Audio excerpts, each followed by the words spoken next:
All right, by my clock, it is 12:32, so we're going to get started. My name is Jamil Jaffer, and I'm the founder and executive director of the National Security Institute here at George Mason University's Antonin Scalia Law School. We're thrilled today to be hosting the second in a series of events on national security and antitrust. This event focused on America's allies. So we'll be talking today about how U.S. and allied governments are addressing antitrust questions related to the tech industry and the implications of such efforts for our national security as well as that of our allies. We have three amazing panelists here today with us today. So let me just go from my right to left. Start with Dr. Roslyn Layton. Dr. Layton is an international expert on technology policy. She's Senior Vice President of Strand Consult, an independent consultancy focused on the global mobile telecom industry. She's also a visiting researcher at Aalborg University, Copenhagen, where she earned a doctorate in internet regulation by measuring the outcome of policy across 53 countries over 5 years.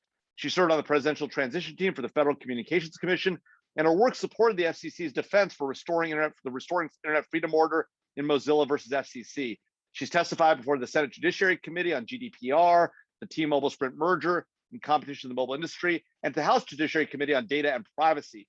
She also founded the think tank China Tech Threat to study the problems of technology produced by the People's Republic of China and explore the right policies to protect Americans' privacy, security, and prosperity. She serves as a program chair for the Telecom Policy Research Conference, a leading academic gathering now in its 50th year. And her recent paper on rural broadband describes the empirical case for policy reform to recover network infrastructure costs of streaming video entertainment and security advantages of 5G versus Wi-Fi. She's also senior contributor to Forbes. Dr. Layton, glad to have you here. Great to be with you. Thanks so much. We also have Professor Jan Rybnicek. He's a counselor in Freshfields' Antitrust, Competition, and Trade Group based in Washington, D.C. Represents clients on a range of antitrust issues relating to the U.S. merger control and review process, multi-jurisdictional merger control, joint ventures, civil antitrust litigation, and investigations before the Department of Justice and the Federal Trade Commission. Prior to joining Freshfields in 2015, Jan served as an attorney advisor to former FTC Commissioner Joshua Wright, professor here at George Mason University's Law School.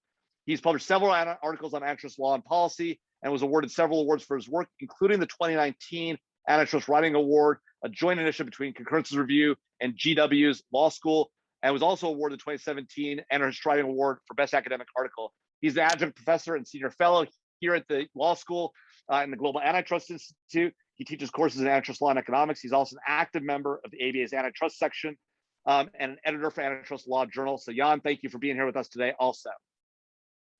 And last but certainly not least, Dr. Hal Singer. Dr. Singer is an expert in antitrust, consumer protection, and regulation.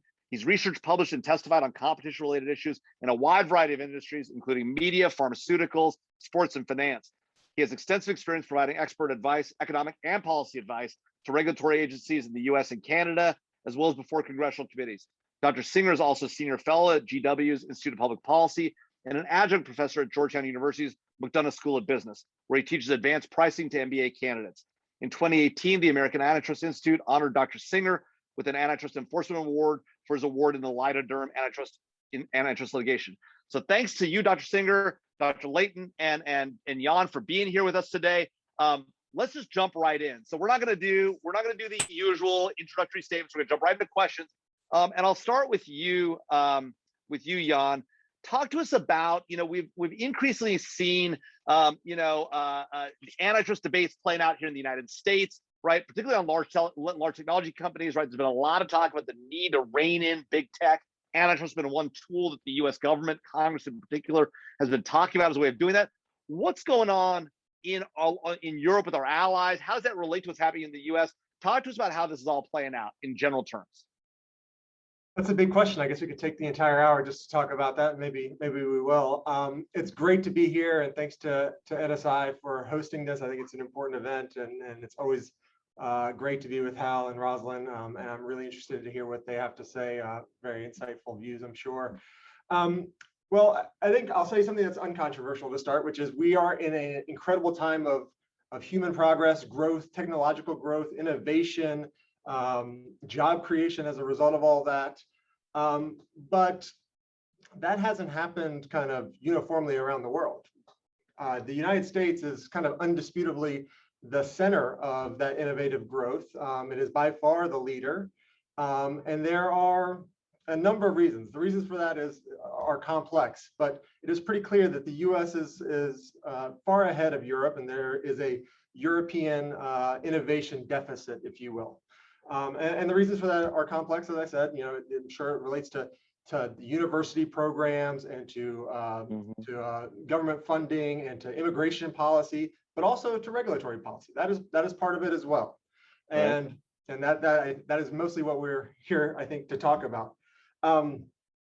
And I think the differences in antitrust approach between the two jurisdictions have at least contributed to the differences we've seen in their relative success. And I think the burden on proponents of changing the current U.S. model, which I'll talk about a little bit, is heavy, given the success we've seen in the U.S.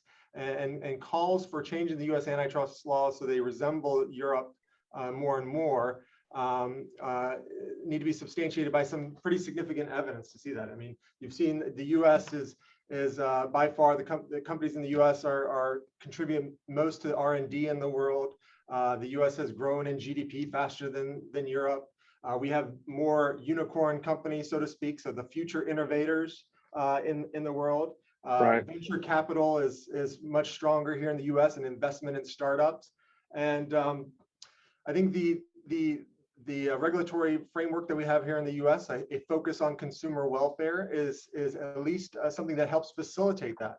The antitrust frameworks that have been developed over the last 125 some odd years is a key contributor to that.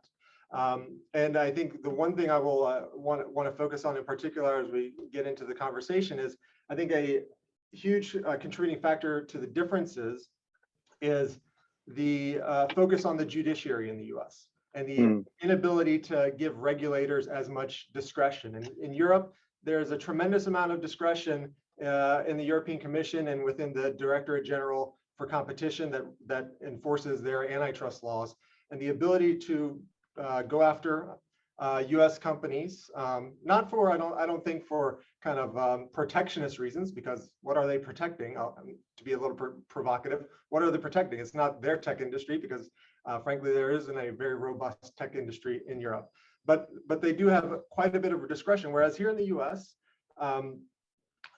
the FTC and DOJ, which are full of talented antitrust lawyers and economists, ultimately have to prove their case to non-political officials in the judiciary. And that is something that will inevitably dampen the extremes you may go to in enforcing your antitrust laws. So I think that is a lot of what is motivating the differences in the US and in Europe. And some of what you see in Europe is what critics of the US system aspire for us to become. And I think there's a heavy burden on proving that case. Yeah. So, Dr. Layton, what about that? Jan has laid out this idea that Europe is behind the U.S. I think everybody would agree when it comes to innovation policy, and that there might be a lot of reasons that, as Jan's mentioned, right? But one of them might be this antitrust regulatory position, and I know Dr. Singer will have thoughts on this too. But Dr. Layton, talk to us about what does it mean for is Europe getting more aggressive, right? Or have they already been aggressive? And if they are or have been, right, what does it mean for the U.S. to be looking to Europe as we have in the past? GDPR is one good example. You've talked a lot about that in the past. Does it make sense for the U.S. to look to Europe and maybe even if not looking to Europe, model some of our behavior when it comes to things like privacy and antitrust on European approaches, given the record that Jan's laid out on innovation and GDP and the like? Yes, well, again, thank you for having me. It's great to be with you, and I'm delighted that you have taken up this series. I think I've lived myself here in the European Union since 2010, so I've experienced, been watching the cases, watching things play out. I've met Ms. Vestager, for example, and the interesting thing I could sum up for the audience of what is the European approach.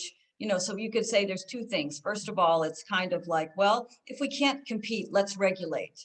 If we cannot, if our companies can't deliver in the marketplace the results we should have, well, let's take the German sort of ordoliberal approach, and then the government will make the outcome that we want. Now, in many respects, I think that European policymakers have failed on what they think that they've achieved. But then the second part of it, I think, is an important difference between US and European antitrust law. Again, this is a bit of a facile, simple example, is, US will have a consumer welfare standard. In Europe, the competition is for the competitors, right? It's to maximize what the competitor will bring as a complaint. So very typically, you have US companies will complain about other US companies. So very frequently, the second and third tier company will go and complain in the European Union for a complaint that would not pass muster in the United States. And we've actually seen, I'll give you a great example where this has been very negative in the rail industry, where you wanted to have merger from European rail companies. It was not allowed. And who has that benefited the most is China. The national Chinese rail company is doing great guns here because European firms have not been allowed to make, the kind of mergers that they needed to get scale. So the main, I would attribute what's going on to European Union is cultural, political. It is, there are certainly fractures within the European Union. Of course, Brexit is probably the best example of that. But the notion has been that that this sort of attack, if you will, on American companies was to kind of show, well, who's boss or whatnot. Interestingly, had you put your money in the FANG stocks, Facebook, Apple, Netflix, Google, back in 2014, when Margrethe Vestager came to power, you would have made your money 5 times over. Because ironically, the efforts against the American tech companies have actually benefited them. They have greater market share today, make more money in Europe, because all of the regulations adopted on the sector overall have punished European companies. So the only companies who can survive under this increasingly burdensome regulatory regime are the largest, oldest companies, by way of American companies. So essentially, when the European policymakers look at this failed approach, their sort of response is, oh, well, we just have to change the laws. Again, ordoliberal approach, our interventions are not getting what we want, so we just keep changing the laws to get what we want. We want to have law, we want to be in charge of the way commerce works. It's unfortunate. For myself, being a scholar who's studying, the innovation policy, the regulatory policy, it's truly saddening because after 20 years of all of this digital single market efforts, regulation, and so on, we can look across the EU and find the rate of start of new business, especially new online business, has not improved. It's truly sad. And again, the national security impact here was the point of the EU was to have more cross-border commerce, more trade within the EU. And who is bringing today the communication and commerce across EU? It's American companies, Google, Facebook, Amazon, and so on. And it's great, I use it myself, but the point is the Europeans who said, oh, if we do more GDPR, if we do this cookie rule, or we'll do this, that, and the other, we'll make a level playing field. They've made it more unlevel. They've made it harder for European companies to compete and to start businesses, made it worse for venture capital and so forth. Probably the best example of this failing is now the UK. They're actually conducting proceedings now to roll back their participation in, for example, net neutrality rules, in GDPR and so on, because they're finding it has not been helpful to their own companies in the UK. Yeah. So Dr. Singer, what about some of that? I mean, I think one, can you rehabilitate sort of this idea that, that there may actually be a need to do something about some of these companies, and that the Europeans may actually be on the right path. And, there's, I guess, a empirical question of whether, in fact, European regulation has harmed European companies, as Dr. Layton laid out. But talk to us about sort of why it actually does make sense to perhaps put in place some regulations, both for our allies and potentially the United States, and why that might not be sort of a hugely destructive thing to innovation, or maybe it is. So talk to us about what you think on those questions. And then we will come back to this national security point that Dr. Layton laid out. Yeah, okay. And first, I got to thank you for having me too, and George Mason, NSI. But let me just say this. I think that if we look at what the actual bills, there are 6 competition-related bills in Congress, what they're seeking to do. If you're looking for some common themes, I won't take you through each of them. But in general, what we're worried about is that antitrust enforcement, in particular Section 2 enforcement, and this concept of monopoly leveraging, which some might call a dead letter now, are not capable of getting at certain concerns about how a tech platform can leverage its power, its platform power into the edges and kind of take over these ancillary markets. So like, an independent merchant is not going to be competing on equal terms with a, an Amazon owned affiliate in the same product space, right? Because Amazon can make sure that you find the affiliate in search results. Same story with respect to Google, favoring its own search products in search, content products in search. Same thing with Apple favoring its own, apps in search. And so the idea is, we're worried is that if we take a hands-off approach, antitrust certainly isn't going to get at this discrimination that's happening inside of the firm boundaries. What happens to innovation at the edges? Are we worried that independent entrepreneurs kind of look at the playing field and say, God, if I'm either going to die because I come up with a bad idea, or I come up with a good idea and it's appropriated by the platform, and then the platform uses its power to steer searches to its affiliate, I lose that way as well. It's kind of a lose-lose. And so what we're worried about is that if enough independents kind of look at the landscape and say, forget this, I'm going to throw in the towel, right? Then we could have an innovation effect at the edge. And so what Congress is largely, an anti-innovation effect. Anti-innovation effect. Right. And so what Congress is doing, we're not looking at, when I say we, I've helped, but I'm not instrumental in any sense. I've helped on one, the non-discrimination bill. But what they're trying to do is figure out, is there something we can do outside of antitrust? And Roslyn kind of hit it on the head. It's regulation. I don't like calling this antitrust, right? Because we don't want these things to go back inside of antitrust only for plaintiffs, or governments to lose these cases. We want to figure out a fix that operates outside, kind of a patch, if you will. It covers up a gap in protection. So the fight among kind of the progressives and the Democrats to figure out, are we going to use structural approaches, which is we're going to tell Amazon that it can't own a private label business, or are we going to use behavioral or conduct remedies such that an independent could bring a discrimination complaint and have its case heard, by some tribunal or some judge. So that's the fight that's going on. You see the Jayapal bill versus the Cicilline bill. There are other bills as well, but that's the general thrust. And I think it's unfair to say that we're, because of that, we're changing burdens and we're going to move our antitrust regime in the direction of Europe. That's not really what's going on, in my opinion. Yeah. Well, can I ask a question? So you made a point about this sort of the hampering of innovation on the edge, right? That's obviously something none of us want and would be counter to U.S. national security interests. But other than sort of like individual one-off cases where you might say, well, look, this large platform company pushed this player out, we see tremendous amounts of investment in the tech space, right? Venture capital is investing and raising funds at a massive clip. Even in the COVID environment, and since the post-COVID environment, or whatever you want to call whatever we're in now, I don't want to sort of say we're post-COVID and get into a fight about that. But talk to us about, is there empirical evidence to suggest that in fact we're not from what I can see it, right? There's tremendous innovation happening, and small companies are starting up all the time, and nobody seems to be concerned that these big tech companies are going to push me out of the business and I shouldn't start my business as a result. The evidence seems to the contrary. What are we missing here, Hal? Yeah, well, here's what you're missing, and courts miss this a lot too. And Jan will appreciate this. It's about output effects, we call it in antitrust land. But even if innovation and output are increasing, the question is, what's the counterfactual? What's the rate at which innovation or output would be increasing in the absence of this anti-competitive behavior, right? So the mere fact that something is increasing doesn't mean that there's no effect. You'd think that concept would be understood by courts, and they get confused about this all the time. But I digress.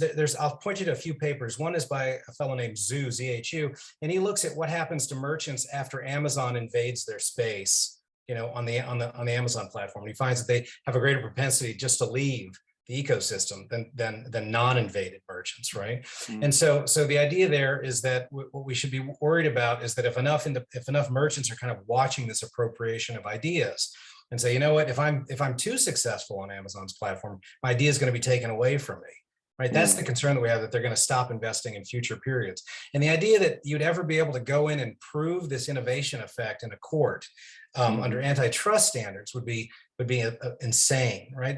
The notion that we're going to measure the loss in innovation, which hasn't happened yet, but could happen in future periods. That's why we're trying to get this, outside of the antitrust courtroom. There's another piece by Ian Hathaway that looks at, you're right, investment and startups are happening, but funding in areas that are too close to the areas that are dominated by the platforms are not growing as fast, right? So that's what Hathaway found. So there is some evidence to suggest that, notwithstanding the boom in innovation, the boom in output, Yeah.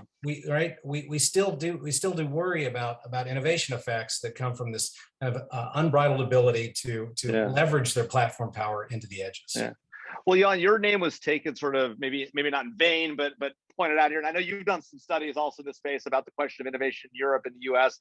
And the like. And Dr. Layton, I do want to drag you into this conversation too here in just a second. But Jan, first over to you. Talk to us about what your research has shown in this space and whether it's consistent or contrary to what Dr. Singer just laid out in a couple of papers he mentioned. Well, I'd take issue with how Hal characterized the efforts on the Hill. I don't think it's one discrete bill with one small provision. He mentioned there are 6 bills. They all do slightly different things. There's also a Senate bill that does things like overturn 30 or 40 years of Supreme Court case law on antitrust and change burdens of proof and change presumptions. So these are pretty significant changes to make it easier for the FTC and DOJ to, within a judicial kind of framework, still prevail on cases and have more discretion along the lines of what is in Europe. I think the examples that Hal brings up are interesting, but they're not anything new, right? This is what retailers have been doing for a long time. The Walmarts of the world, they have private label. They've had private label for a long time. They've taken what Kirkland at Costco, right? I mean, come on, we all know about it, right? There's nothing new, and it's interesting to suggest that the addition of a product, a new competitor into a market, is actually anti-competitive. So, and to the extent it is anti-competitive, it should be something that can be proved under the antitrust laws. If you can show that consumers are harmed because there's one less product on the market or there's some missing innovation, then do it under the antitrust laws.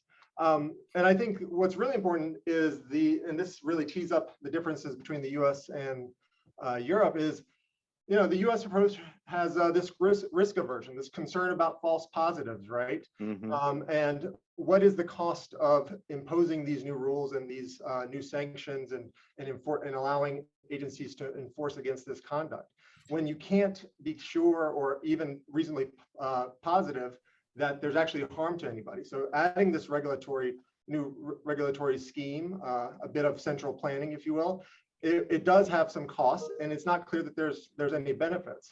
And I think the benefits are the costs are real. We see them all the time in terms of additional regulation, right? So we have some natural experiments. GDPR, for example, GDPR had a big effect on investment in Europe.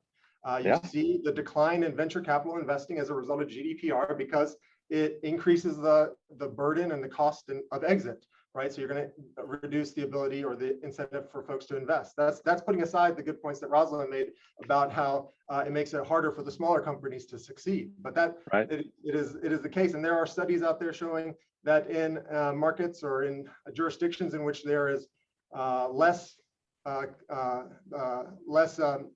roadblocks and less sand in the gears of the M&A markets, you have stronger and more robust economies and startup cultures. And so that's not to say that we shouldn't be enforcing our antitrust laws. We certainly should be enforcing the antitrust laws. And we have 125 some odd years of very incredible case law that has been developed incrementally to figure out how do we determine, and this is the essential and most difficult question in antitrust, what is anti-competitive and what is pro-competitive, and to only attack the former. Yeah, Dr. Layton, I want to bring you into this conversation. And by the way, I should mention for the audience, we will be taking your questions here in about 15 minutes or so. So please do put your questions in the Q&A function, and we'll take those here in just a second.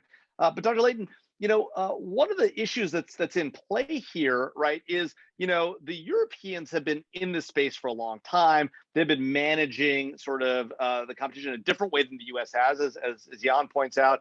We've had this 125 years of antitrust policy, and to Dr. Singer's point, while there are pieces of this that will change, things outside the antitrust regulatory space, a lot will take place in this space here in the U.S. The Europeans have had that experience already. They've done it, right? They've gone through that much more aggressive form of enforcement, as you've studied, particularly in the internet area. What's the record there? What's the track record? Has it led to, Dr. Singer points out, look, maybe the answer is innovation would have been steeper and faster and more and broader had we simply just forced the hand and not permitted these companies to sort of, benefit themselves. And so if we were more aggressive in enforcement. What's the record been in Europe, in your experience, in your study of this? And is Dr. Singer right? Is that how this is going to play out? We're going to increase the rate of innovation if we just got a little more aggressive on the way that we're doing it, whether it's in the antitrust enforcement arena or slightly outside of it. Right. Well, I'm really not favoring the let's say legislative approach to this legislative antitrust approach that are taking against the Google, Apple, Facebooks of the world, and for good reason. If you experienced, I would just give the example of telecommunications in Europe. I mean, in the year 2000, Europe thought that they were going to rule the world. They had the euro, that they had all these strong telecom companies, and that all of the future was going to be European. And that's a joke today. That was and I would say that there were a couple things that happened there, but one was a systematic attack by the regulatory authorities on the telecom companies. There was a view that they charged too much for the for telecommunication service. That may have been the case, but the interesting thing was the U.S. solved the problem through innovation. Because we figured out, well, you could do, you can have a different means of,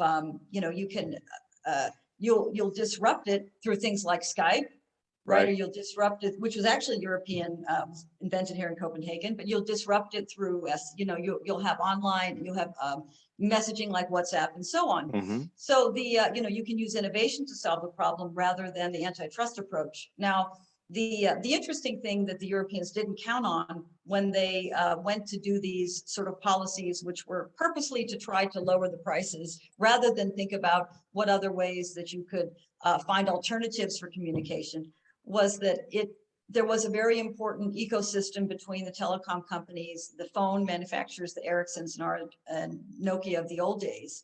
And even my own university, we had 2,000 employees working in that region, and that those approaches, basically to regulate away didn't work, and U.S. and China turned around and took advantage of the mistakes of Europe. Right. So, today, if you're an investor, you're not going to put your money in the European Union. The largest patent filer is Huawei. I mean, it's a scandal. It used to be that, and the interesting part was it made it so unattractive to invest in Europe. What did Deutsche Telekom do? They put all their money in T-Mobile US. Well, it's been great for the United States. I think it's been fantastic, but it's been a terrible for the broadband market in Europe. It is not a good investment. There's, 5G is way behind, spectrum auctions. We can go into many other problems there. But I want to give you, my own research has just looked at this issue about innovation at the edge, which I think now is, we have 10 years of data, even more years of data, which was this sort of approach of, well, we're going to control whoever we consider the monopolist or the market power holder. In this case, it was a telecom company. They need this kind of ex ante rules because they're going to harm the innovation at the edge. Well, Europe has had those rules for 5-6 years now. There's no new innovation in the internet space. United States has been where the edge innovation has been. But I think the more larger part, where I think why antitrust is not the right answer here, is that large companies they can use the political process to get the sort of policies that are good for them. So we have a norm that we have kind of that the big internet companies don't pay for internet transit. That's been a problem because it's denying at least $30 billion to the system every year. It could be as much as 100 billion. So in a free market approach would actually say, hey, you Netflix and YouTube, you need to pay for all the traffic that you send into the internet. That money would get into the system. It could be, then it would be distributed to the innovators. That's not happening today. So we've created year upon year of losing out on that revenue that just goes into the large companies. It's not going back into the larger system. And we have shortages now in broadband because, the internet service providers, especially in rural areas, they cannot recover the costs to deliver all the movies that are coming to you. So my conservative critique here is that all this effort through antitrust to try to address the Netflixes of the world and the Googles of the world and the Amazon, the Amazon Primes, that will all be captured by those companies anyway. It's much better to take the free market approach and basically say, you need to negotiate. if you're going to use someone else's resources, you're going to pay for them and you're going to pay Right. fair market price. We can have a bona fide negotiation. And Right. this is the paper that you referenced. Thank you so much. But basically that would put the money back into the system that then can circulate and get to Right. those other places. Same Camille, thing can with I- Spectrum. sorry about Same that. thing, just quickly. I would say the same thing with Spectrum, that Yeah. we have, FCC just gave away 1,200 megahertz of spectrum for, unlicensed spectrum. Big tech should pay for that. And that money Yeah. could come into the treasury. We wouldn't have to pay for all these, we'd have an extra 20, 30, 40 billion dollars, maybe more. Look at 250 megahertz of C-band gets you $90 billion, which is a record. So my answer to this is not to regulate them, it's just to basically make them play by the rules of everybody else. And that shouldn't be a controversial idea, but it is in some circles. Dr. Singer, what about that? I heard you had something you want to jump in Yeah, I'm with. just going to suggest, I guess, an alternative data point that might be perhaps more instructive on this question of the effects of innovation, applied to the very specific type of discrimination, platform discrimination that I have in mind, which is 1992, Congress passed the Cable Act, and Section 616 of the Cable Act told the vertically integrated cable operators they couldn't show favoritism to their own content over a similarly situated network. And this, despite the fact that we had antitrust laws, as far as I recall, as far back as 1992. That was a joke, we did. And so Congress was clearly saying there's a gap here that needs to be filled with regulation. And so I've actually conducted a study to see what happened to the growth of independent programming compared to cable affiliated programming from 92 forward, using a simple difference in differences model. And I showed that the independents actually grew at a faster rate after the intervention. And that would be suggestive of at least the idea that Congress gave independent programmers the security in knowing that if they come up with a good idea, that Comcast could no longer just appropriate the idea and move the independent, either to the sports tier or just blow them out entirely. So, I point to that as I think is a nice regulatory example of how I think a light touch intervention can spur innovation at the edges.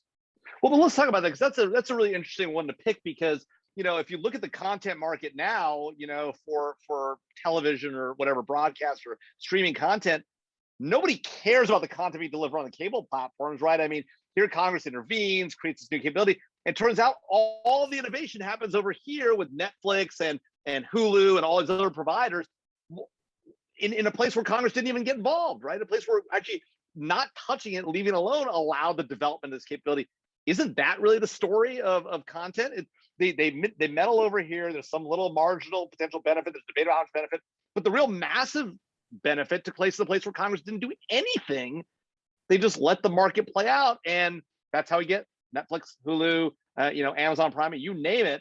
Who watches? I mean, how many people watch? I mean, I have cable, right? But how many watch their content on cable?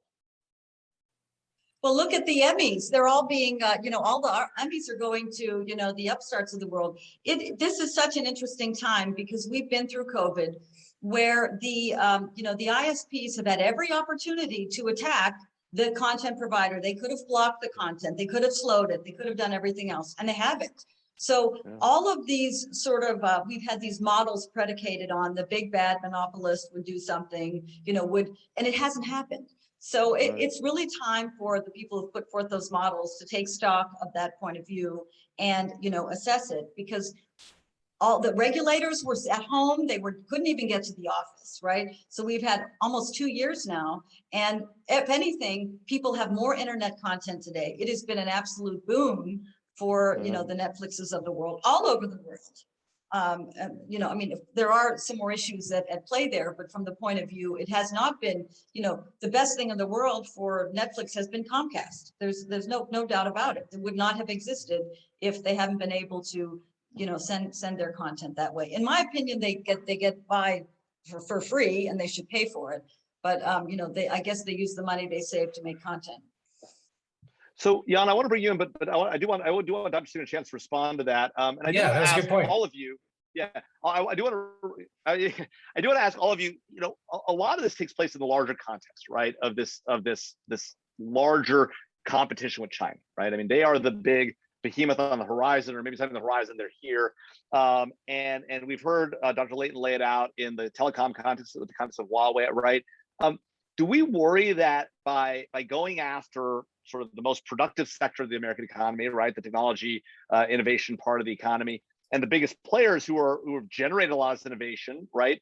Do we worry that that's going to hamper our long-term national security in the competition with China? I'll start with you, Dr. Singer.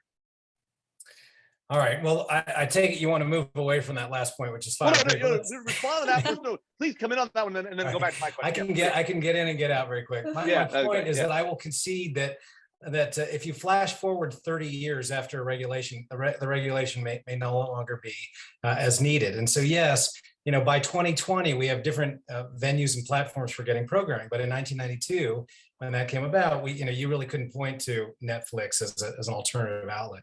So I will grant you that. And so the point that I'd make is that, yes, in 30 years from now, whatever regulation that we're considering right now could become obsolete to the extent that Amazon has been toppled as an e-commerce platform. Okay, let's move on to the next question that you wanted to. Yeah. The question is, do we have 30 years to wait for innovation? Now, let me now make this next point about China. My answer to your question is no. I don't see this as a security issue. Let's just assume that the government got everything it wanted in these antitrust cases they're brewing up. We could just kind of tick through them. Like Facebook would be forced to spin off WhatsApp and Instagram. And there's a DC Attorney General going after Amazon about how it treats its merchant with these MFN, most favored nations policies, right? And we've got the Epic case, which was a failure, at least in the first round, but they're appealing, right. Which is they were complaining about how Apple epic failure. They were complaining about how Apple was unfairly treating app developers by virtue of the no steering provisions, right? And just kind of tick through the cases and just say, suppose hypothetically, and this will probably never happen, that the plaintiffs would have won all of them, right? Yeah. Or will win all of them, right? What are the national security implications of Apple no longer being able to prevent an app developer from communicating with its customer about alternative payment options? Right? Nothing. There's no national security implication. Well, what if the plaintiffs said, but Epic didn't win? We can just kind of tick through them. What happens if Facebook were forced, God forbid, to spin off, the second, third largest personal social media platform, so there was some competition in personal social media, right? What would happen? What would be the national security implications of that? When I put that to Jan and Roslyn, I'm hard pressed to come up with what they would be. And we just kind of go through case after case. I don't know if I'm leaving out anything. The Google ad case is about leveraging its power up and down the ad stack, and exploiting publishers. Again, the question is, what would happen if the government won that case, right? Besides benefiting competition, but you've set aside the competition issues and consumers. If you did worry about national security, what are the national security implications of a win? An unlikely win. Yeah. By the way, in any of those cases. Yeah. So Jan, what about that? I mean, it seems to me that this question of, the sort of larger question of changing the rules of the game midstream, rules that have served us well, right, over the course of 125 years, as you've laid out, to go after particular players, particularly the players who appear to be sort of the right players for our competition, right? Is that right? Is there a limited national security impact because whatever we do to them won't be that big a deal? And then I do want to go to questions with the audience, but Jan, I do want to give you a chance to respond to that national security point that Dr. Singer made, that, look, the pieces we're going to take off aren't that big a deal. And again, I don't want to, maybe I shouldn't speak for Dr. Singer, but it'll be all right when it comes to national security. The implications aren't that big. Jan, what about that?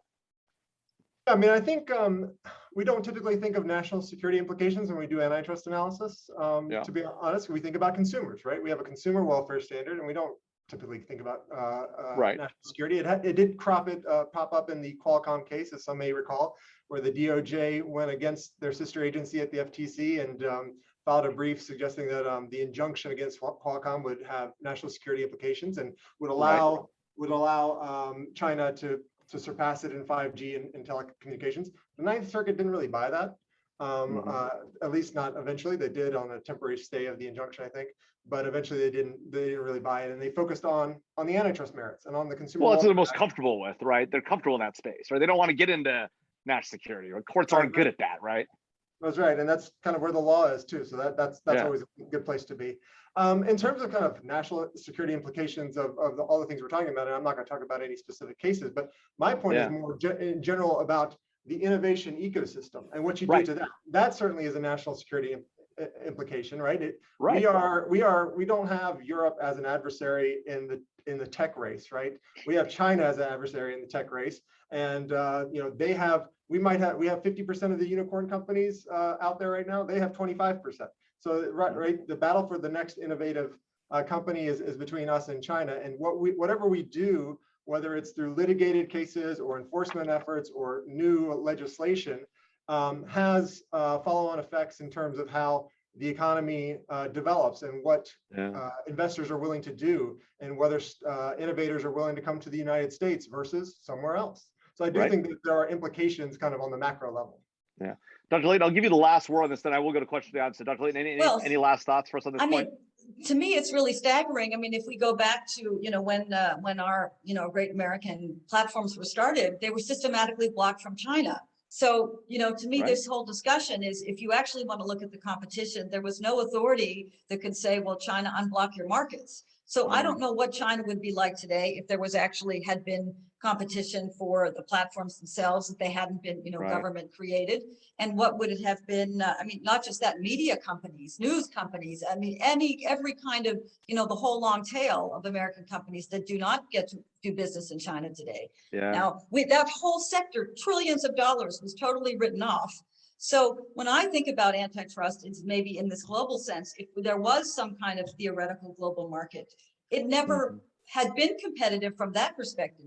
For me, the concern is more about, what will the US do with all of the Chinese apps that get to operate in the US and which don't have the same standards. And I have already, in my own data, I've seen already in 2016, in the mobile app markets, China was already surpassing American apps in downloads and revenue. So, there is, to me, there are higher order issues around what we suppose is an open internet that rise above, what it would be our national concern. Yeah, interesting. So I'm going to take some questions from the audience, as I promised. Jeffrey Wells asks whether innovation and subsequent creative destruction is maybe an answer to this whole dominant market position question. He points to companies like Xerox, Kodak, Blockbuster, Sears.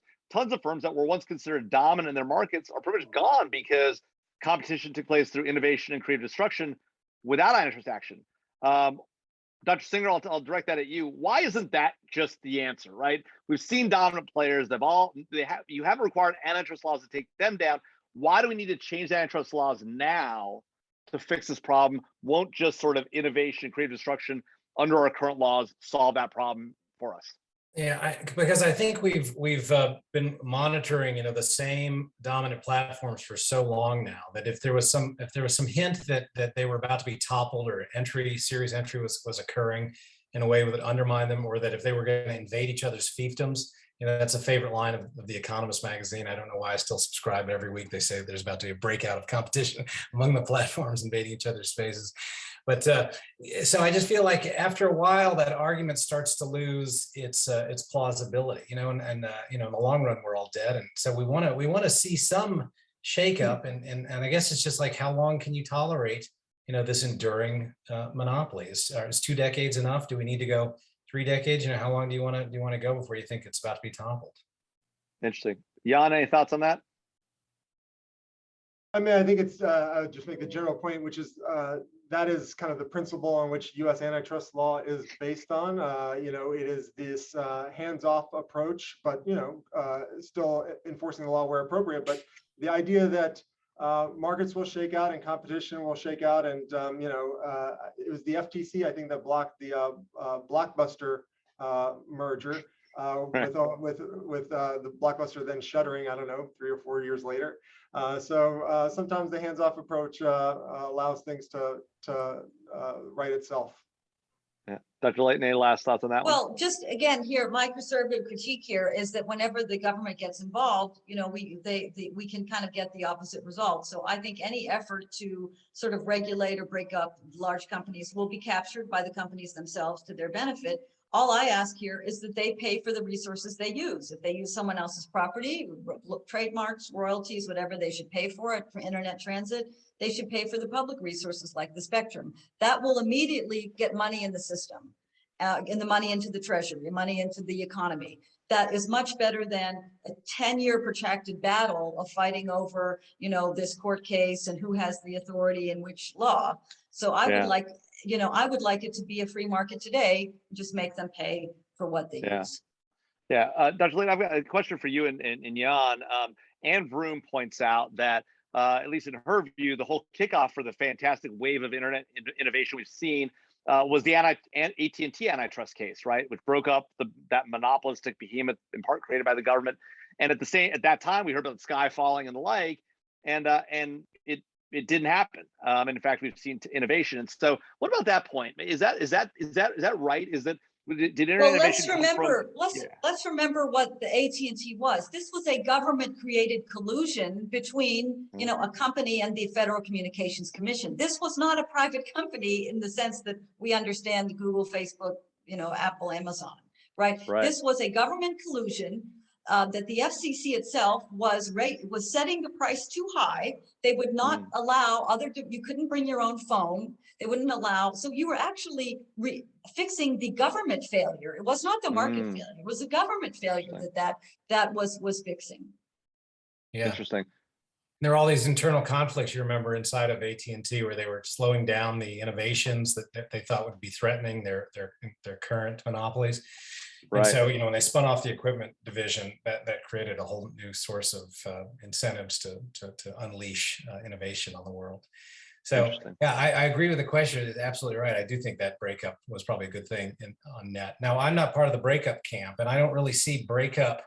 There's Jayapal's bill has the structural separation, but setting that aside, it seems like the other bills are more accepting of the monopoly and trying to put bounds around how they can extend and leverage that platform power into ancillary markets. Mm-hmm. So it's a great point, Jan. One of our questioners, Pascal Segal, asked the question: if you could share some of your figures about the change in investment since GDPR in Europe. What is your empirical research shown? You're asking me for a citation. It's not my research. It's the paper by Ginger Jin, who used to be the FTC economist, and she's written with some co-authors about the decline. It's not a complete absence of investment, but a decline in investment since GDPR, and she and her co-authors break it out. There's a slight difference in the reduction in investment from investors from outside Europe versus those inside of Europe, but it's a good paper. Yeah, I'll put it in the chat. Awesome. Thanks, Dr. Layton. And Ralph Albrecht has a question for I think all the panelists on this question of IP rights and enforceability when it comes to patents and the overlap between IP rights and antitrust policy. He points out that in a strong environment of strong patent enforcement, right, as the Reagan administration going forward, help U.S. companies compete effectively against Japanese, right? And he points out today, for those companies that are being focused on the FANG companies under antitrust, right, they came to power under strong IP rights. Now those rights, those formerly small companies, the IP rights have changed, right? Now they're benefiting from a stronger, more defensive position, the sort of post-America Invents Act world. And so I guess he's wondering whether that what role that change in the IP landscape has on the question of antitrust enforcement and antitrust laws. What's the role? What's the overlap? I'll start with you, Dr. Singer. Maybe start with Jan. Jan, do you have feelings about IP and antitrust? It's just not an area that I just try to avoid IP whenever suggesting any changes at all. But Jan, do you have anything on this? I don't have strong views that I'm willing to share, but I think it is interesting. The antitrust IP policy has vacillated wildly depending on which administration's in office. So you've got pretty big shifts in how the Obama administration approaches it versus the Trump administration, and now back to the Biden administration. They, which party in the transaction over IP and standard essential patents in particular to protect is kind of a change depending on the administration. Yeah, Dr. Layton, do you have thoughts on that? No. Great. So one of our attendees asked about the revelation in today's Reuters report that the U.S. will be coordinating with the EU on a more unified approach to limiting the growing market power of big tech companies. Is that a continued erosion of sort of autonomy of individual governments and their and the way they decide to take antitrust action. Could this kind of coordination be a Trojan horse that forces American industry to succumb to foreign influence, in this case, European approaches to enforcement? Dr. Layton, since you're there in Europe right now, talk to us about how, if that's an issue. Well, see, I think there's some doublespeak there. I mean, the interesting thing that I think people should put into perspective here, the US, between just FTC, US spends more on enforcement than all of the European data protection authorities combined on many, many orders. The Facebook $5 billion fine is more than all the GDPR fines put together times some multiple. So the US has already done more to restrict or to punish, sanction, whatever you want to say, to American companies than Europe will ever do, because there's not the culture for enforcement. And I think Jan pointed this out at the beginning, there's not the litigation culture, there's not the high fees enforcement. So then the US, it's a different approach, but it's also, you could say that, you know, if you do something bad, you're going to pay for it, and you pay a lot of money. In Europe, you can do something bad and you get the slap on the wrist, and then that's kind of that, or they're just fewer companies. So I think what we're really talking about here, again, is, I think Jan set it up well, is this kind of dynamic efficiency. Do we want to have a more dynamic economy with more growth, more companies, and then maybe we're going to have higher fines, we'll be thinking about bigger problems, but hey, we got more jobs, more money, right? More services, more stuff. And in Europe, they're just, well, we just use what the Americans have, right? They're not in the position to be inventing the things. So it's I would say, in some ways, I might interpret that, up to read it again, but it seems to me maybe that's some kind of conciliation of, hey, you know, maybe deciding which US has already done this enforcement. We don't need to, things have already changed. I mean, in some respects, the world is great. If you're a privacy lawyer, you have lifetime employment. You are going to be working in some DPA, Data Protection Authority. There's a lot of job opportunity for you. The world has changed. Everybody now conforms to the European standard. I would tell you, it is really made, as a person who lives in Europe, surfing the internet is such an unpleasant experience. Every time you open up a website, you've got a million pop-ups coming in your face. The most downloaded apps are blockers for GDPR pop-ups. Okay, people are so sick of it. So the thing is, we have punished consumers who never said, I need every single, this was just what some advocates wanted, right? And they succeeded. But now they're not succeeding on the big payouts, which is what they were looking for. And I think that we're in a world now that we're not going to get the big payouts necessarily. And maybe this is what I think the regulators may be talking about, is saying, look, are we going to be satisfied with, you know, 60 to 80% compliance to our rules and then be done? We're going to be done with it. Or is our life going to be, you know, you missed the clause on page 37, this, that, and the other. We have to really find, is there a standard of harm, you know, or because you didn't comply with such lengthy privacy, you know, compliances. It's an amazing, fascinating area, but I would truly say to you that the biggest data point for me from before GDPR and after, do people feel that more trust online? Do they feel happier? Do they feel more private, more safe? No, we don't. So that, you know, you have to wonder, who have we satisfied with all of this stuff that we've adopted, you know, as opposed to, you know, looking at market-based, like, you know, a voluntary consensus standards, for example, or other ways we could get to those sort of places that would give the sort of infrastructures, if you will, for privacy and data protection, as opposed to the heavy-handed top-down approach, which we have now. So I see that we've covered most of the questions in the chat. So I'll ask one last question, then maybe we'll wrap up a minute or two early. So Jan and Dr. Singer, question for you, and I'd love to get Dr. Layton to weigh in on this also. You know, one of the things on this coordination point is this idea that, you know, perhaps in the larger sort of fight with China or competition with China, whatever you want to call it, you know, over the next, you know, decade or however long it goes for, there's this idea that perhaps the U.S. and Europe should get closer together, right, and find a path forward, and perhaps in a less regulatory way, but maybe if we are going to regulate in a way that's coordinated to enhance allied innovation versus sort of what China might be doing. And so, you know, we saw coming out of the meetings back, the G7 and the like, this idea of a trade and technology council, right? The U.S. and EU getting together. There have been some debates on how successful that's going to be and whether it ought to be limited and the scope ought to be limited or how broad it ought to be. So Jan, any thoughts on whether this Trade Technology Council idea is a good one? Can we bring the US and EU together to find a path forward that will enhance innovation in the larger conflict with China? Is that the right approach? Well, I will admit that I'm not an expert on the proposal by any means, but I will comment to say that this is kind of an evergreen comment, which is antitrust doesn't have to be the solution for everything. There are other ways to address these problems. These policy initiatives might be a better way to do it than to coordinate on antitrust policy and create more convergence versus divergence in how they approach antitrust. I will say that one thing I was going to say earlier related to your prior question is Europe and the UK in particular have gotten increasingly involved in US deals and US mergers.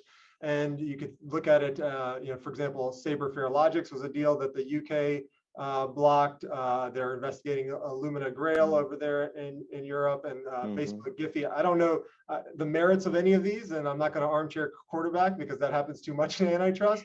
But there is an increasing interest in the European authorities reaching out and intervening on deals that have very limited nexus to the UK or Europe. And I think that is an interesting phenomenon that is, I think, only increasing. And in some ways, they might be carrying some of the US enforcers' water on deals that they may think they can't challenge. But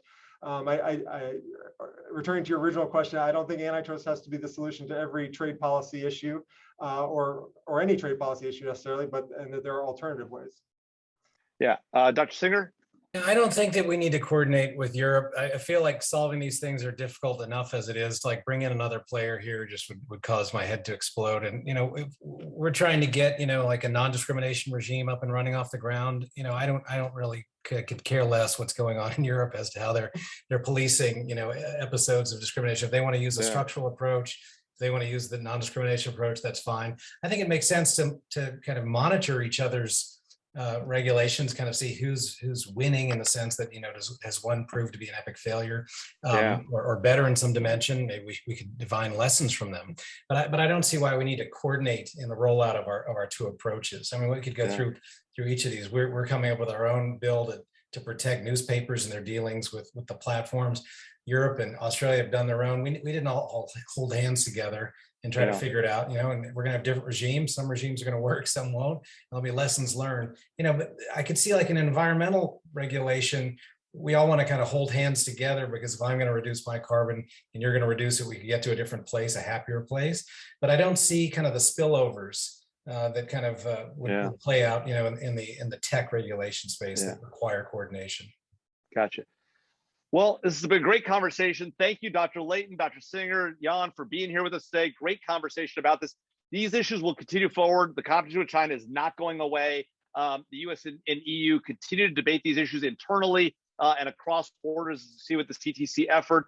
Please put on your calendar, though, the next event in this series, our third event, national security implications of antitrust, America's adversaries. We're going to talk about what China's doing and whether their quote unquote antitrust enforcement is real and what it means for our larger effort with them. That'll be October 19th at 12 p.m. Don't forget to follow us on LinkedIn and Twitter at Mason Natsek.